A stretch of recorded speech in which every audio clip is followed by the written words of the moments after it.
Hello again, witches, seekers, and friends, and welcome to the Fat Feminist Witch Podcast, the show where we do a little ranting, raving, and wand waving. I'm your host, Paige, and together we're going to explore magic and spirituality, social justice, the psychic realm, and most importantly, the best witch reads of 2020.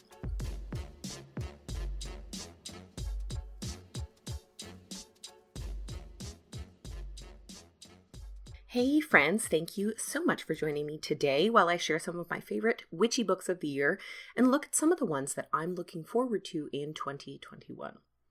It's a chilly day. There are some gigantic snowflakes hitting my old windows, and the cats are snoozing under the Christmas tree while my coffee warms up my hands. As far as I'm concerned, this is a perfect day to curl up with a good book. Or 10. One of the best parts of my job has always been the books that I read and then get to talk about with all of you guys. Even though I wasn't receiving as many free books as I normally do because of COVID and shipping, I did hit my reading goal for the year, which was 30 books, and I had the pleasure of reading some really, really cool stuff before it hit the shelves, and even write little endorsements and blurbs so that, everyone knows how great they are, according to me. I also released 2 books of my own. Wild, right? Isn't that crazy?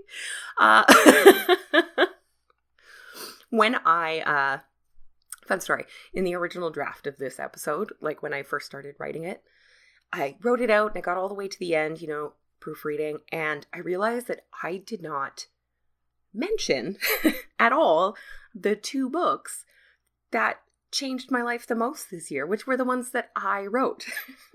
And it's just because it's a strange year, but it's amazing that for the rest of my life, this will be the year that I fulfilled one of my life's ultimate goals, and also that I barely remember, and I kind of hate taking credit for the books. I don't know why. It's silly. It's hard to be proud of your own art sometimes, even when other people like it. We can all feel, that it just means like everyone else is judging it. Fortunately for me, as usual, everyone has been super kind, really encouraging, lots of great reviews, and lots of people tell me all the time that they've bought themselves a copy or as a gift. I'm so excited that people are buying as a gift for the holidays.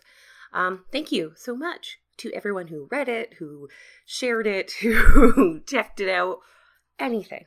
I'm so grateful for it. And despite my struggle to enjoy the success, I am really proud of the books. Green Witchcraft was a bestseller on Amazon, and the Grimoire Journal was it's just so beautiful. I'm so excited about it still. I flip through it on the regular all the time. And I am working on more books. I have been writing this year while I've been freaking out, and and I hope to continue writing next year. And I'm very hopeful that the next time that I have a book coming out, it will be during an incredibly boring year. That's my hope. So let's talk about the books from this year. The other books, the ones I didn't write. I have reviewed a few of these, either here just verbally on the show or on my blog on thefatfeministwitch.com. But I actually realized, have you been going through all of your wrap-ups? Spotify wrapped up all the things I was listening to this year, so I started doing it with everything else. And I went on the blog and I'm like, let's see what books I've reviewed this year. And I only posted 6 reviews. And like I said, I read around 30 books and most of them were witchy. So I dropped the ball a little bit there. So next year, what I'm really hoping is that at least every month, if not twice, I would like to post a book review of a new book that's coming out. That's what I'm going to try to do for you guys next year, because I love reviewing books. I love it. Like I said, it's always been one of my favorites. And for whatever reason this year, I just didn't get a lot of those reviews written out. So let's talk a little bit about some of my faves from this year. I read about a wide range of topics this year, just all over the place. But one trend that I noticed when I was looking through my list was that I was super fortunate to read a few books on Hoodoo, Voodoo, Southern Conjure, and the magic of people of color, specifically Black people. Orishas, Goddesses, and Voodoo Queens by Lilith, Dorsey, and the Magic of Marie Laveau by Denise Alvarado. 5-star books, 5 crystal ball books, right?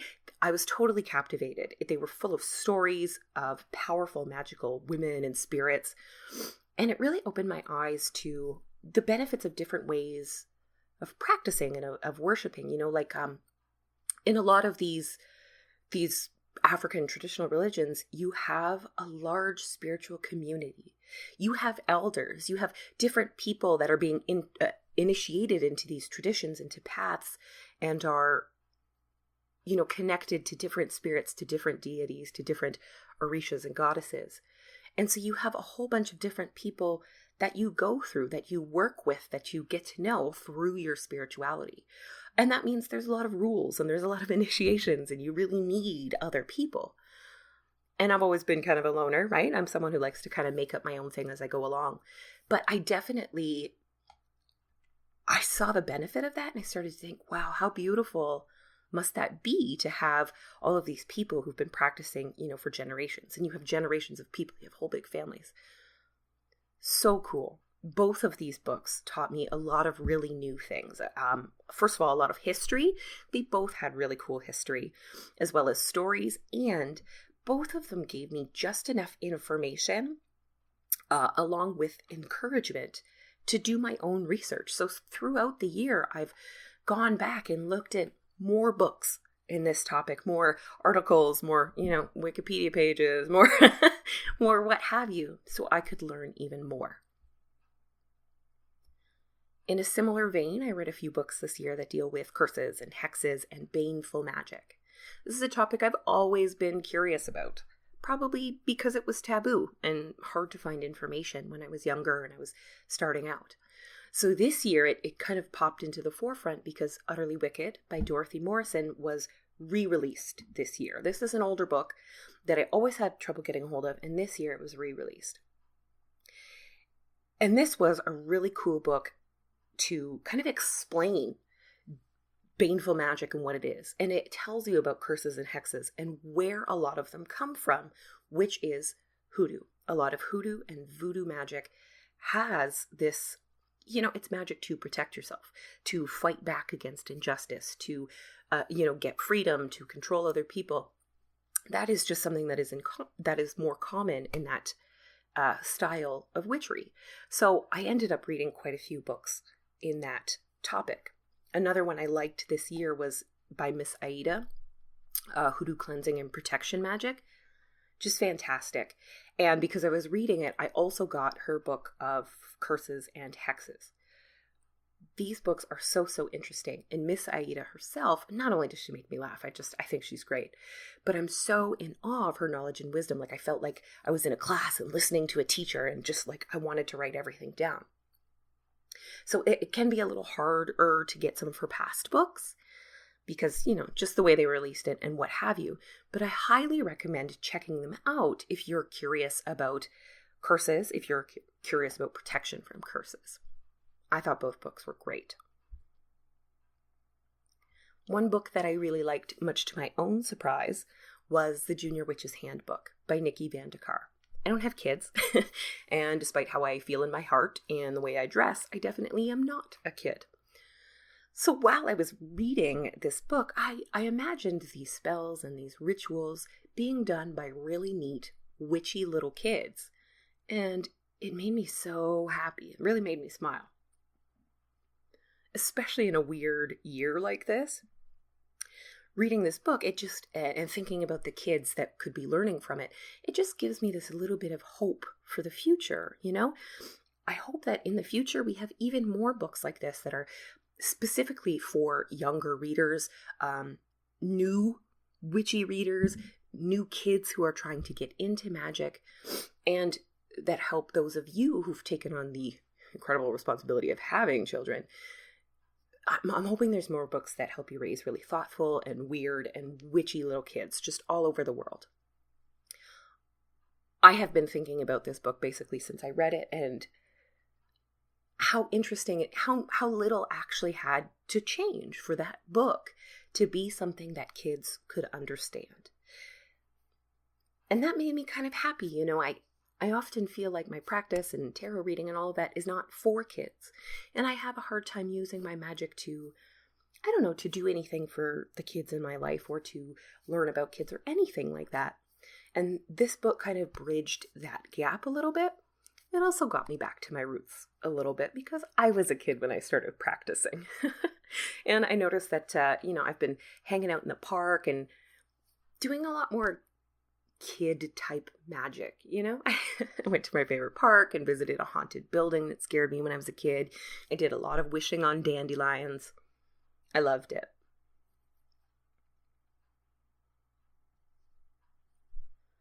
Something that surprised me about the books that I read this year was how few books on astrology that I had read. Because up until the very end of last year, I was like, I definitely want to become a professional astrologer in the future, and I want to take real classes to help me learn to read a birth chart specifically. I really like birth chart type astrology. Of course I do. That's just me. But I didn't read a lot about astrology this year, and I didn't learn a lot of new stuff about astrology except for about my specific chart, little placements and things. Sister Jen dancing women wearing.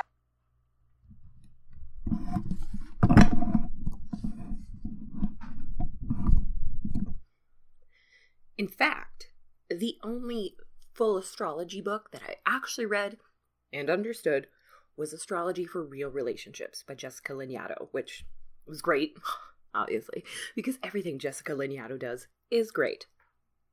But astrology and studying the stars and planets came up in almost every other book that I read, and it's just something I'm already interested in, right? I did try to read Bradley's Fixed Stars, but I couldn't absorb it. I just couldn't at all. Might have to save that for next year. But I was lucky to find 2 super good moon magic books this year, and to read 2 books on elemental magic, all of which really just ties back into astrology. So the complete book of moon spells by Michael Herkes was gorgeous, glamorous, and modern. And you guys all heard my interview with him that I did October 1st. Such a cool person. And then we have the moon book by Sarah Faith, and I'm so sorry if I mispronounce this, Gottesdiener. And this was the intersectional feminist moon magic manifesto type book. And it got me so fired up. So fired up. It really reminded me like what I can do for the world and for other people with magic versus just making my own personal individual life better, right? And since reading these, I've actually been going for a lot of nighttime walks just so I can spend time under the moon and looking at it and feeling it, I've mentioned before that my apartment, it looks over into a little like courtyard. And I say courtyard and that makes it sound nice. It's just a hole in the middle of the building so that those of us in the middle apartments can have windows. But I don't get to see very much. I do get to see the moon. I could see it from my bathroom window when I'm taking a bath. I can see it from my bedroom window, and that's so great. But I can't really see anything else around it. And there really is a difference between going outside and standing under the moon and seeing it all together with everything else in the sky and seeing it through the window. I had kind of been taking for granted that I could see it that way. I didn't think I needed to do much more. But after reading the books, I've been spending a lot more time walking around at night when it's cool and it's quiet. There's no people out. I don't have to be so worried about the mask. So thank you to those moon books. And I did review both of those books on the website so you can find them. Elemental books, I read Water Magic by Lilith Dorsey. Beautiful, beautiful book. That one is brand new. I actually wrote a little endorsement for Lilith because it was just such a great book. It really helped me get in touch with my own watery side and my emotions. I had been kind of, I was trying to pay a little less attention to them because this year is just so difficult. But it got me a little bit more in touch. I was able to, let's be real, I was able to do some crying. And and it also added to some of the stories and the information that she'd written about in Orishas, goddesses, and Voodoo queens. So it really brought in even more stories and energy and magic from the book I had read earlier in the year, because a lot of those Orishas have to do with water and water magic. What I really liked is that it was a different perspective on water magic, and I highly recommend you guys check it out. Lilith is like a multidiscipline practitioner and, studier. So it's not the same information that you get from books that are based on, just Celtic or European deities and stories and folktales and people. It's so much more wide-reaching than that. And so I found it super relatable and also incredibly interesting because there was new stuff in it that I hadn't learned before, just like Orishas. I highly recommend everything Lilith writes, but water magic is brand new, and I really want you guys to check it out. One thing about that book is this year was a lot of contemplation and journaling, not really performing many spells. And when I was reading water magic, it was kind of the same. I think the closest thing I did was get into the bathtub to read, right? Even when reading books full of very cool rituals, like both of Lilith's, I don't know. It just didn't feel like the right time for anything. But the one book that got me doing stuff and practicing the most was Bewitching the Elements by Gabriella Herstick. I tried every breathing exercise. I tried most of the tarot spreads. I was seeking out some of the elements, as I was making my way through the book. I was like, oh, I'm reading about fire right now. I should go get a candle.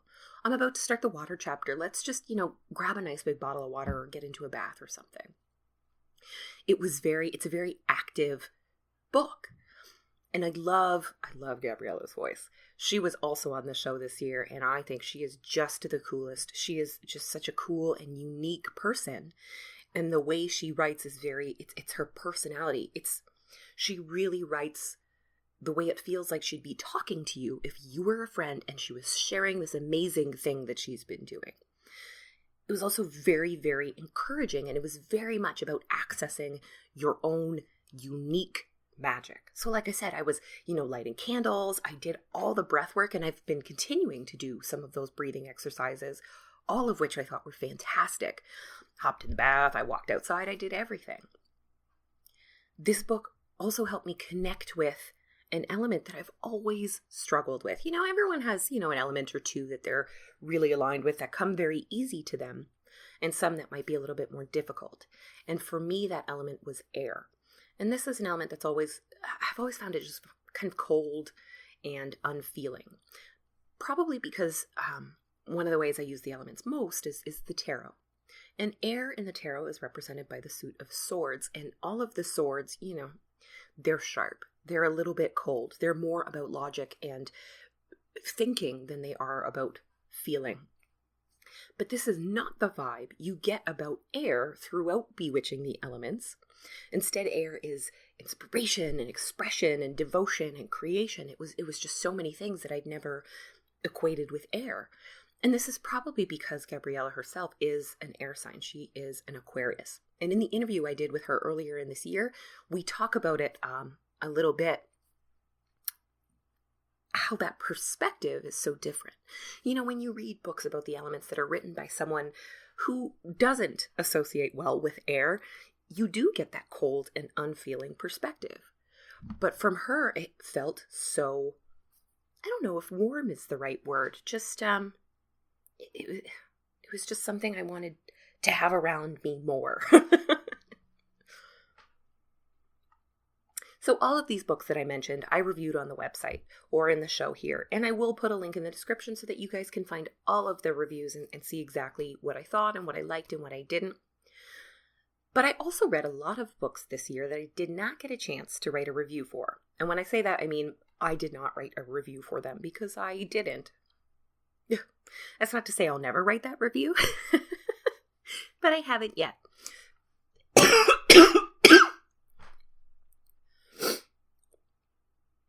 So the first of these books is Pathworking the Tarot by Lisa Robertson. And I know the exact reason that I kept forgetting to write the review for this. It's because I use this book all the time. It's like I never finished it. I started reading it and I just continued to use it. I don't know if I've read every single page. I didn't read it in order. I love this book. It's a book that takes you through all of the cards, but it gives you different ways to meditate on and contemplate and learn about each card. So you have journal exercises, divinations, and even moving and wandering meditations, like going for walks, based on the cards, the characters in the cards, the symbolism, what the cards mean. I loved journaling through cards that I struggled to understand. Again, this was another book that gave me a really fresh perspective on tarot cards. I loved her writing, and I loved the way she described the cards, and I love, she perfectly blended personal stories and reflections with prompts to get me thinking for myself. So it was this really nice back and forth between seeing what the cards meant to her or to her clients and thinking about what it means to me. I loved it. If you're not a tarot reader, but you want to get more into writing as a magical activity, this book is still something that I think you could follow and really enjoy. You can use any tarot deck, but there are images right in the book. And I love the author's style. All of the prompts are so different. They really got me thinking. They really got me thinking about the cards, thinking about things like the minor arcana is divided by number. So, you have the ones, or the aces, the twos, the threes, etc. And this is my new favorite thing.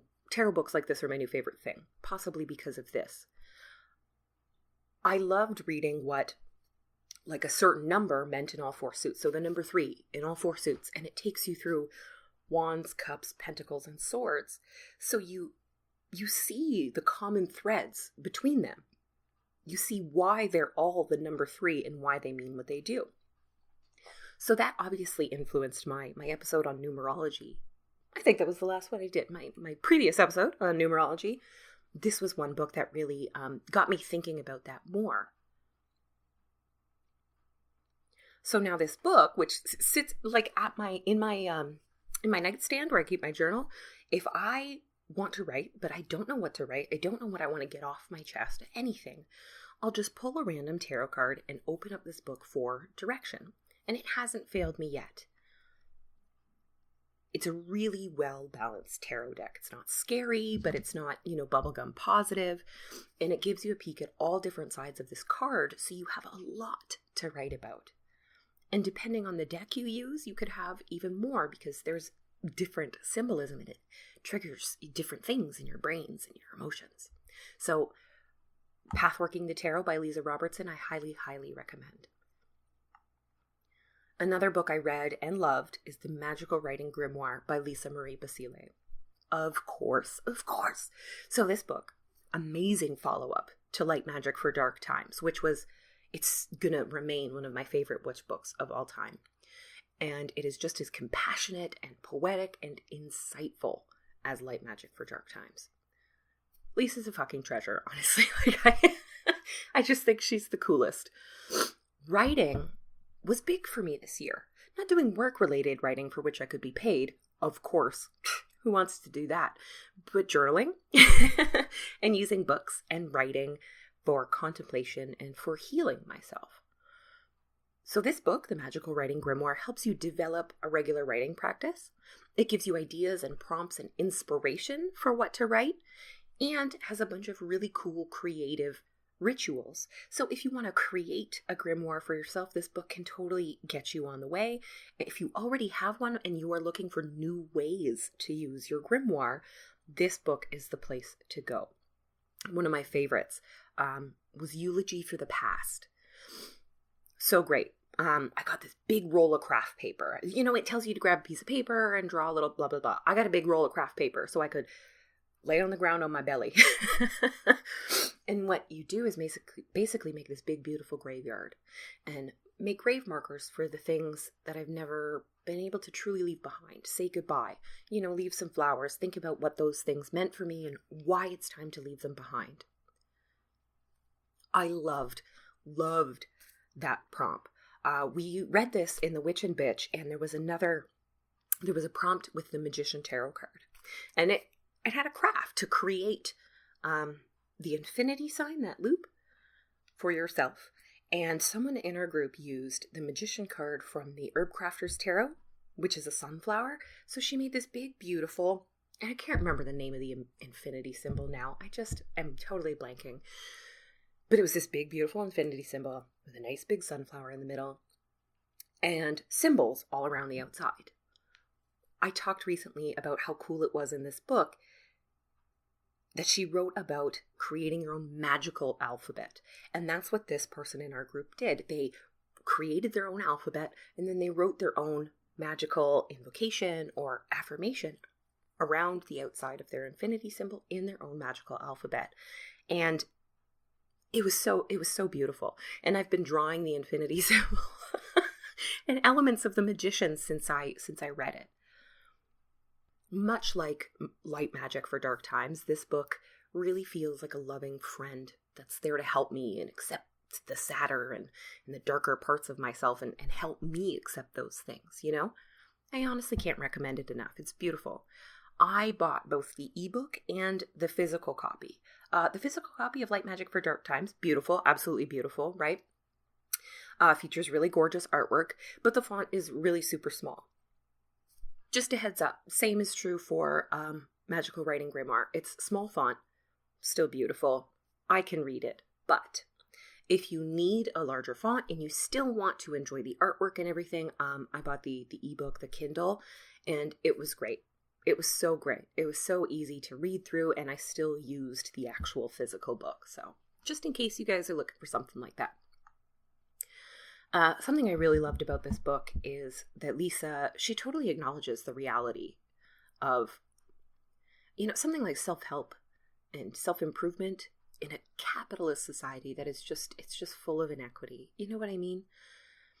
She's really down to earth about that.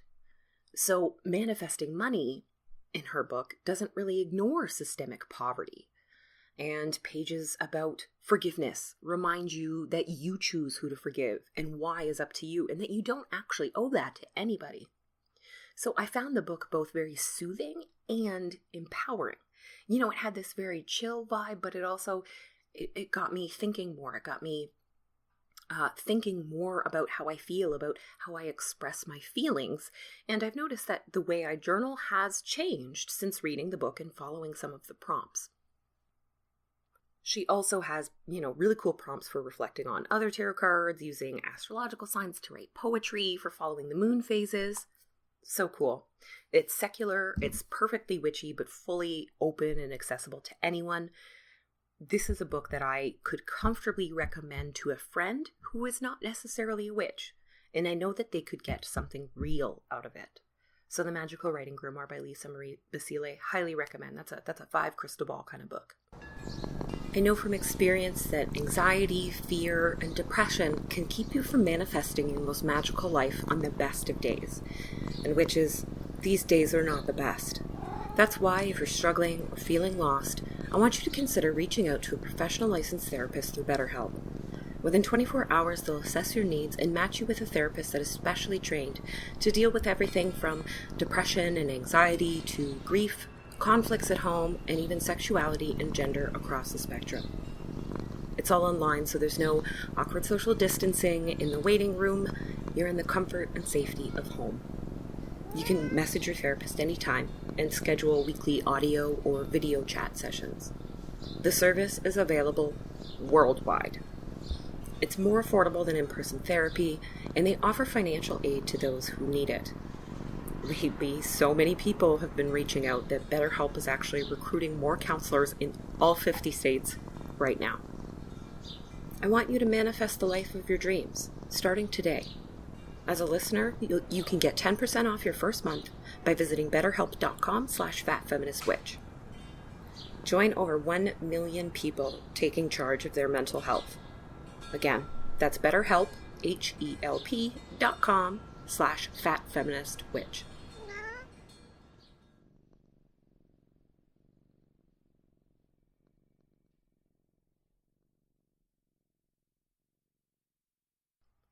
Speaking of things like self-care, this year that whole term and idea and movement has really taken on a different meaning, just a different level of importance in our lives, right? We're by ourselves so much that we really do have to be the ones to take care of ourselves. In The Witch and Bitch right now, we're actually reading The Modern Witch's Guide to Magical Self-Care by Tanae Stewart, who is the writer of Witch of Lupine Hollow. But one of my favorite self-care books from this year was Finding Your Higher Self by Sophie St. Thomas, which is all about using cannabis for self-care. This was my number one go-to because because of just the nature of this. And I kept forgetting to review it again because I was always picking it up. I was looking for something in it. It was on my coffee table, or it was beside my bed, or it was on the desk. It was always moving because I just kept looking for things in it. So so I forgot to review it because it felt like it had always just been here and not that it was new. But Sophie St. Thomas is an absolute badass who regularly writes about psychedelics and sex and witchcraft. And she's actually got a book coming out like the beginning of next year. I think it's February, called Sex Witch, that I'm super pumped for because I have been following Sophie's writing for years. Highly recommend finding everything she's written. So everything I learned about psychedelics and mental health in the last few years has been because Sophie posted about it or because she wrote about it. I love it. So Finding Your Higher Self focuses on using cannabis, but it is by no means a one-trick pony. I really fucked that up. It focuses on using cannabis, but it is by no means a one-trick pony of a read. I knew that there were a lot of different ways that you could use cannabis or marijuana or weed or whatever, and that there are a lot of different ways that it can affect people. But this book still really blew my mind. She talked about how the plant works, how it affects the brain, some of the colloquial names for things, different types of weed products are called. A lot of times we just think of the flower, the dried herb, but there are so many different ways to use it. And she explains all of them and how they work. And that's even before we get into activities. So there are 3 sections: body, mind, and spirit. And each section has like 30, maybe 40 different activities like that all use cannabis in completely different ways. So there's, smoking, vaping, edibles, eating things, capsules, oils, concentrates, topicals, CBD versus THC. It's just everything. She tells you about the benefits of an activity, like what it'll do for you. My personal favorite was hang out naked. So great and self-explanatory, right? It's about finding time to get comfortable with your body. So how does cannabis help? Well, it lowers inhibitions, mental blocks, it aids in processing your emotions, and it has that euphoric feeling. So if you do this enough, your brain will naturally start to associate those very accepting and loving and happy feelings with seeing or touching your own body naked. And that's fantastic. That doesn't have to take a lot of time. That doesn't need a lot of equipment. That's something that anyone can do and that can be valuable to absolutely anybody. I don't think anyone loves their body enough. We could all love it more. That's just it. Please feel free to love your body even more. If you're not a getting high kind of person, not everyone is. Sophie also talks about CBD, which is a non-psychoactive compound in the cannabis plant that has different effects. So it helps with things like pain relief, stress and paranoia, reducing those. It gives you an overall feeling of calm without getting high. It can also bring down the high from THC if it's difficult for you, if it's triggering the stress and paranoia that THC can. So CBD it's a great thing to know about if you're going to be using cannabis for self-care. She recommends it for activities like meditating, massage with a topical cream if you have any pain, or just to relax muscles.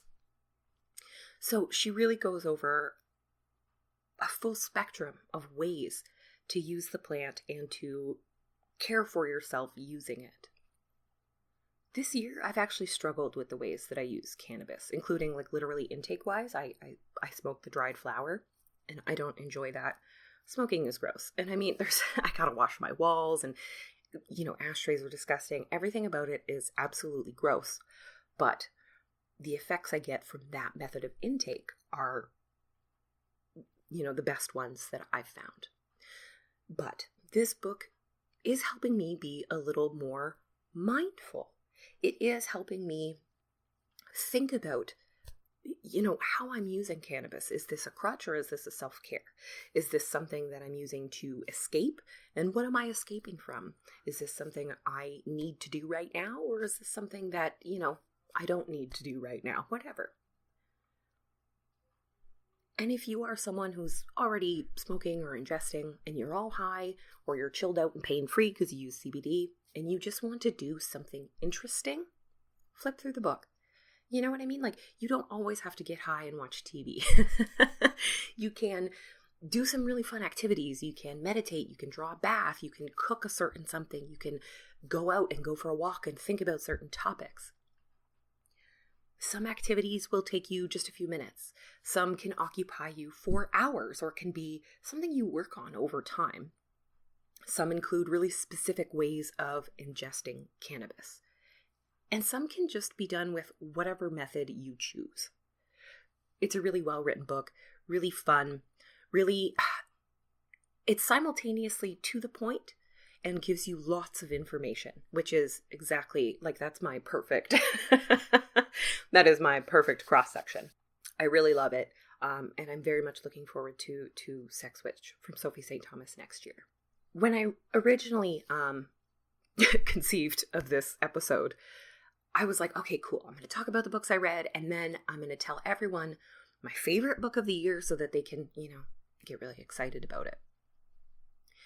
So here it is. The book that completely blew my mind this year and changed my life. I can't tell you what it is. I'm so sorry. The book has not even been announced yet. You can't find any any proof that it exists online at all. I had the absolute privilege to read a book by one of my favorite witch authors this year, and it completely blew my mind. I will say that it is about self-love, and I know that sounds a little bit hokey, but it's not. This book was mind-blowing, and not just for me. It's as you're reading it, the author obviously went through some serious changes and realized some very deep things about their life, and that unfolds throughout the book as well. And this is something right at the beginning of the book, they talk about their previous work and that they noticed that there was something missing from it. And this book really, really fills that in and shows you the ways that bringing that thing in has helped the author and how it can help you. So I promise, when the book comes out, when it's announced, I will share everything with you. I will tell you all about it. I will tell you all of the cool stuff I read. I will tell you all the journaling I did. I will tell you all about it. And I will write the world's most glowing review I possibly can. I know that this is a piss off. But I can't help it. It really was the best book that I read this year. It was the best. I tried to pick something else that's, I could tell you about or that I already mentioned, but this book really changed my life. So be on the lookout for that one. I can't wait to be able to tell everyone about it. So let's actually look forward now. I have a ton of high hopes for 2021 because I have to, or I just won't make it, man. I'm so tired. It's very hard to remain positive in a good year for me. My brain. But this year is extra hard. Fortunately, there are some really cool sounding books coming out that I could not wait for. Lisa Marie Basile announced that she has a book coming out on city magic. Pumped for that. Gabriella Herstick just released her own book on magical writing, a magical writing journal, and I just cannot wait to dive into that one. And then Sophie St. Thomas's Sex Witch, which sounds great. Sex Witch sounds great. It's got spells with embracing your gender identity, attracting lover sex, healing from trauma or past relationships, embracing kinks and fantasies, and practicing self-compassion. And that kind of sounds like everything we really need right now. Everything we really need right now and going forward. Now, a couple of the books on my list actually came out in 2020, but I didn't get a chance to read them or to dive in or to really, explore them, like Embody Your Magic by Gabriella. That came out this year. The Book of Candle Magic by Madame Pamita also came out this year, and I am very excited to read it. As you guys know, I really love candle magic. Candle spells are my shit. And she has got to be one of my favorite witches to watch online. I am not a YouTube person, but Madame Pamita's spell demonstrations, her Hoodoo how-tos on her YouTube channel are so fantastic. They're big, they're creative, they're powerful, but they make perfect sense. And when she's showing it to you, it's like you just can't wait to get in there and get your hands dirty and grab a candle. I love it. And her big spells are just humongous, multiple candles covered in gold leaf and herbs and oils, and I just love it. So I'm very excited for candle magic. I also just really love her voice, her way of speaking, her way of explaining things. It always makes so much sense to me, Her tarot book, Madame Pamita's Magical Tarot, it explained symbols and numbers and even colors throughout the entire deck of cards. And I knew everything in the cards had symbolism, but, right down to the color of the pants in one figure on a card, she explained historically or, just in general. And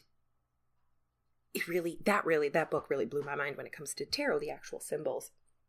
So I expect the Book of Candle Magic to be just as great and detailed and exciting and creative as she is, as her videos, as her previous book are.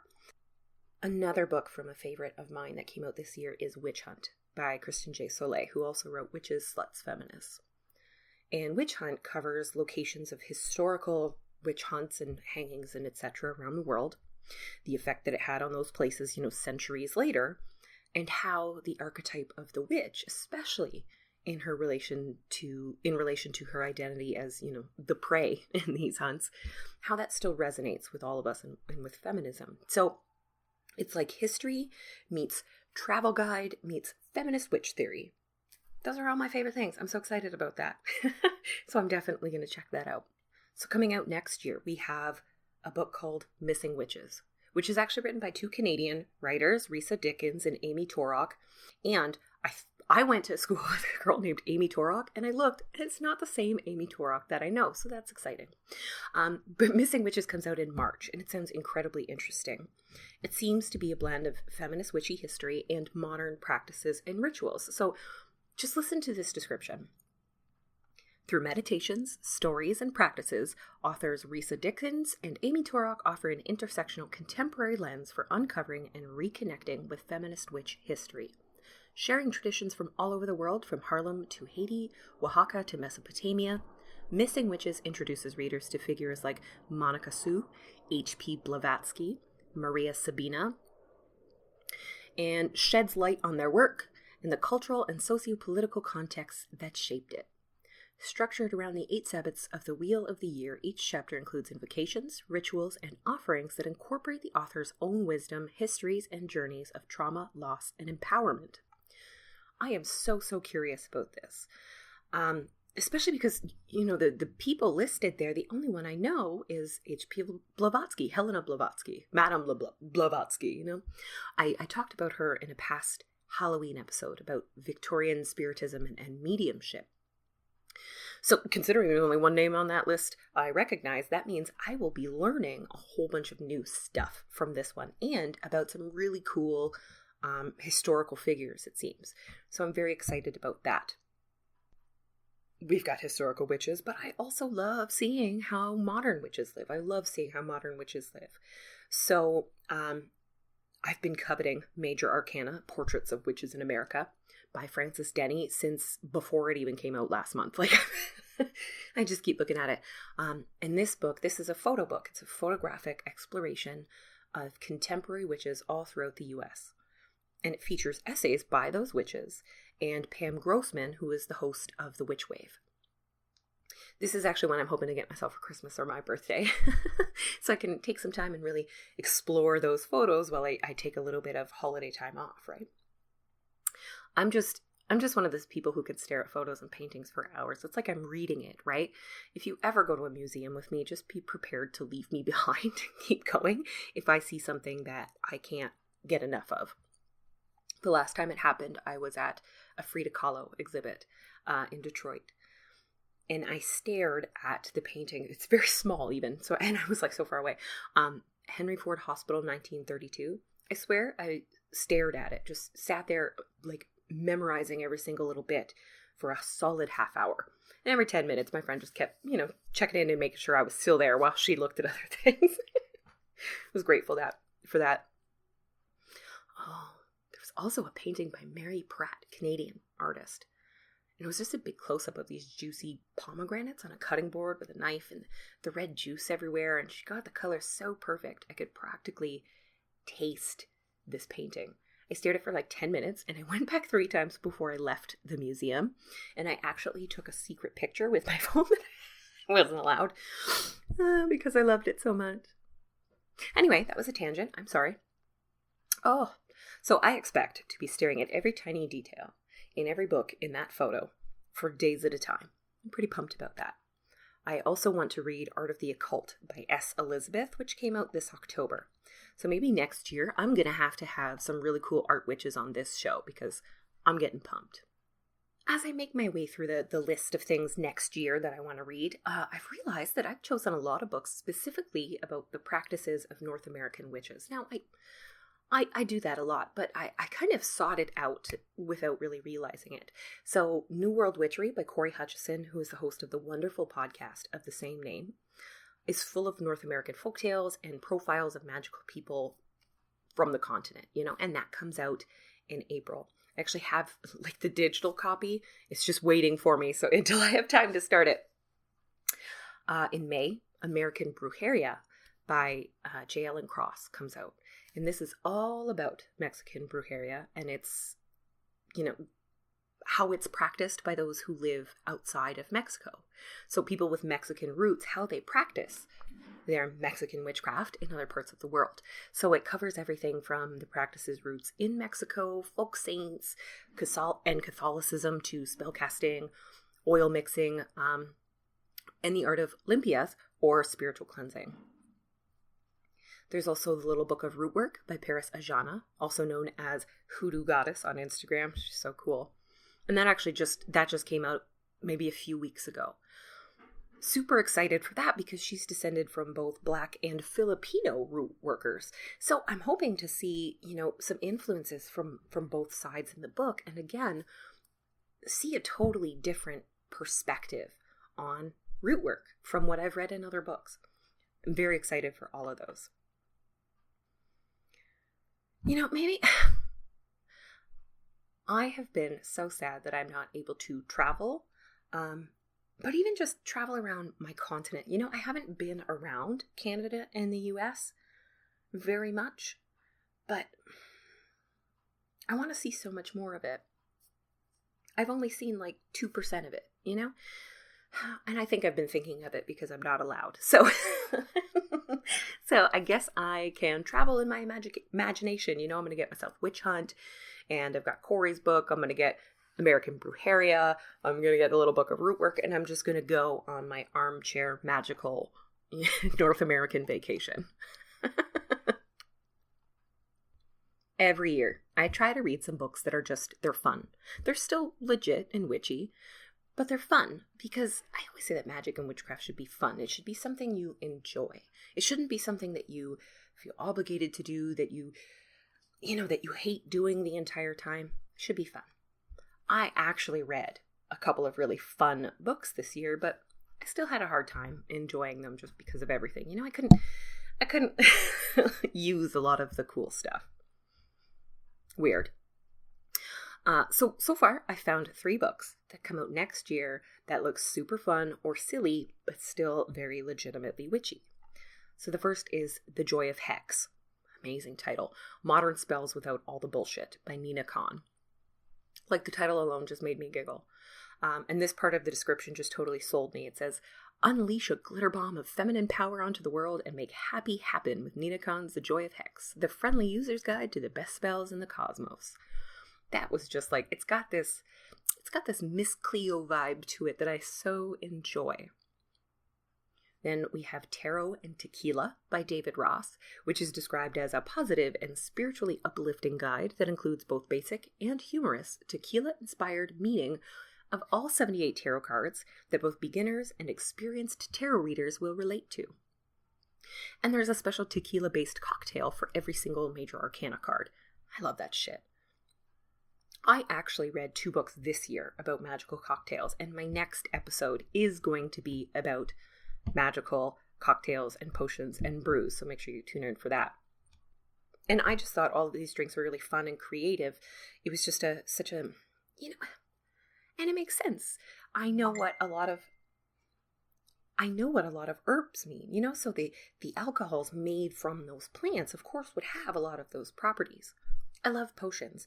I love, the idea of using flavors to represent certain symbols or energy from some of the cards. Super cool idea. I personally cannot drink a lot of alcohol because of some of the medication I'm on. It doesn't mix well. So 1 or 2 fancy drinks is my max. It's not about getting drunk because it's just, I'm going to get a little buzzed thanks to the medication, but I don't drink to get drunk anymore. And it's more about the flavor or the ingredients or something than it is about getting drunk or even, booze. Oh my God, I am so old. Like, that is just so much old people shit in that little paragraph. But I love the idea of hanging out with a friend, pulling a tarot card, and having, the associated drink. Very, very cool idea. The ones I read this year there were the witchcraft cocktails and astrological cocktails. And a friend and I got together and we each had a drink from our chapter. And it was actually surprisingly accurate. My Libra friend. So my Libra friend, I talk about him a little bit on the show. He's just the most Libra, whoever did Libra. It's such a joke. He's like the dictionary definition of Libra. Him existing proves to me that astrology is real. So, so I was looking at the Libra drinks, and his favorite drink is rum and coke. It's almost the only thing he drinks. And there it is, right there, first thing on the list. And I'm like, oh, that's hilarious. And right next to it is gin and juice, because Snoop Dogg is also a Libra. And just like rum and coke, he's very into classics, like very, very minimalist classic type drinks. So they were both perfect. And I sent him a picture, and he was like, no, don't tell me that I'm the reason you think astrology is real. Suckers. Another really fun book I read about is Women and Other Monsters, Building a New Mythology by Jess Zimmerman. Jess was one of the authors of Basic Witches, along with Jaya Saxena, which I thought was really fun. And this book gives that feminist rewrite to some of our favorite monsters and she-devils throughout mythology. And the premise is to convince readers to embrace a new image of the female hero, one that looks like a monster with the agency and power to match. I instantly thought of Medusa, right? So exciting. This is going to be a really, really cool book. I don't have to read it first to tell you that it's going to be cool. It's going to be so cool because I love getting the modern feminist rewrite of this mythology. I love old mythology, but it's so not for me, right? Most of the men are heroes and most of the goddesses are crazy. Yay. So I love having this new storybook full of the same mythology that I've always loved, but in a way that I can just enjoy without all those little caveats, like, remember this happened thousands of years ago, that kind of thing. And actually this year, I read a book that's in the same kind of genre. I read Circe by Madeline Miller, which came out a few years back now. And yes, it was literally the best book of all time. If you haven't read it, you should. If you did read it, you should probably reread it. I gobbled it up. I read it in one night, and then I just restarted it and I read it over again. And despite it being fiction, I got a lot of inspiration and motivation from just that one retelling of this one single kind of monstrous woman in mythology. I was fired up for weeks. Oh my God, I should totally read Circe again. It was so good. So I'm very excited for Women and Other Monsters by Jess Zimmerman. Now, This is not my entire list. I'll obviously be adding to it throughout the year as more books are announced, and you guys can follow that through my Goodreads bookshelf that I've compiled. Again, I'll link to that in the description so you can find it. If you do follow me on Goodreads and you want to recommend a book that's published in 2020 or 2021 for next year's review list, please do. If it's your book, that's cool. I might not be able to respond to all of your recommendations, but I will certainly check them out. Check out all the books. This is the best way for me to find new witch books, is to get recommendations from people who live in other places that I do, that follow different witches that I do, that, even read in different languages. I'd like to know what else is coming out there. So I'm going to be on the lookout for some really cool books, and I want to thank the authors and the publishers that were able to send me books this year. Like I said, I wasn't able to get as many physical books, but a lot of publishers and authors were still sending me the digital copies. And I'm so, so grateful for that. It sucks, but I just can't afford every single book that I want to buy. And I don't have time to read every single book I want to read.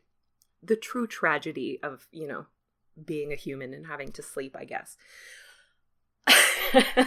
So I'm always, always grateful when some witches want to share their book with me, especially for ones who ask me for an endorsement or a blurb.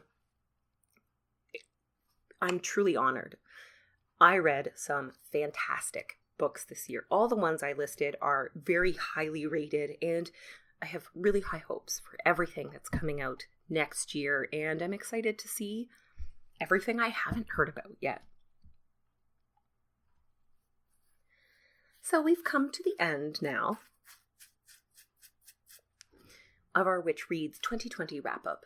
I hope you all had the chance to read some truly great witchy books this year that helped your practice grow, or, helped you get through everything that's going on, or maybe just bring a little bit more fun into your magic. That's very important.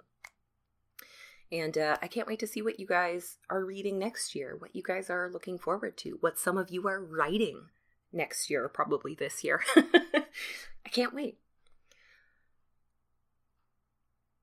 So I mentioned a little bit earlier, I will be taking a little bit of time off.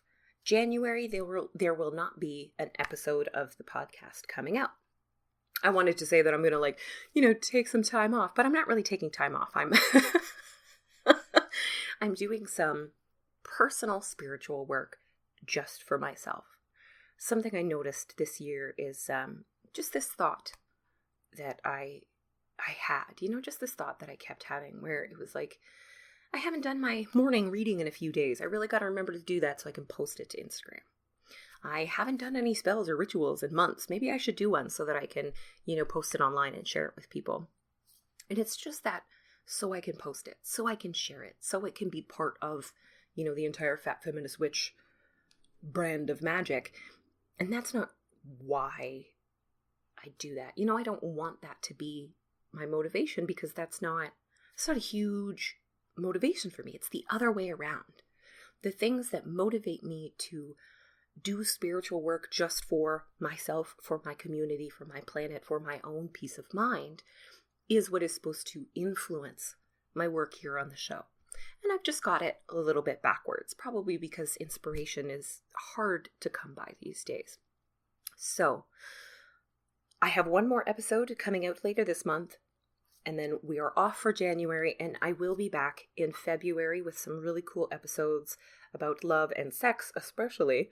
But I have lots of great ideas for episodes, for topics, for guests I'd like to bring on the show for next year. So thank you all for tuning in over the last 5 years, and I hope to have a really great next year with all of you. So until February, I hope you all have a fantastic holiday season. Those of you celebrating Hanukkah, I believe it just ends this Friday, so happy Hanukkah to you guys. Happy, Christmas. If you still practice Saturnalia, I totally appreciate that. I hope you have a great one. Happy Kwanzaa. And if you are a Christmas baby like me, I hope you have as happy as possible of a birthday. I get to spend mine alone, and I'm so excited about it. Like, you've never met anyone more excited to be alone on their birthday than me. It's just never happened before. 2020 certainly is a very interesting year.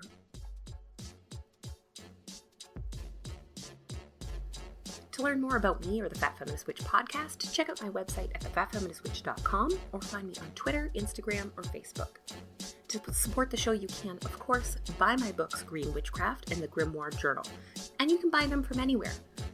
I would prefer if you get it from your local witch shops, especially right now, how local businesses are hurting, but I'm going to be grateful either way. Both of these books are written for witches of all skill levels to, help you begin a relationship with the planet or help you craft a deeper one and to create a very personal magical practice for yourself. You can also make a donation to the show. All of this money goes to hosting fees and equipment and keeping the show on the air and free for everybody to listen to. So to make a little one-time donation, you can go to my website and you can click Buy Me a Coffee. You can also join my private monthly membership group at patreon.com/thefatfeministwitch, which will be changing a little bit in 2021, including a new tier that includes swag, a Fat Feminist Witch tote bag, mug, sticker, and whatever else I decide to design coming up in the following year. So I hope you guys check that out on Patreon. And if you have a witchy product, service, or publication, and you want to reach a magical audience, you can advertise here on the show. Just go to advertisecast.com/thefatfeministwitch to get started.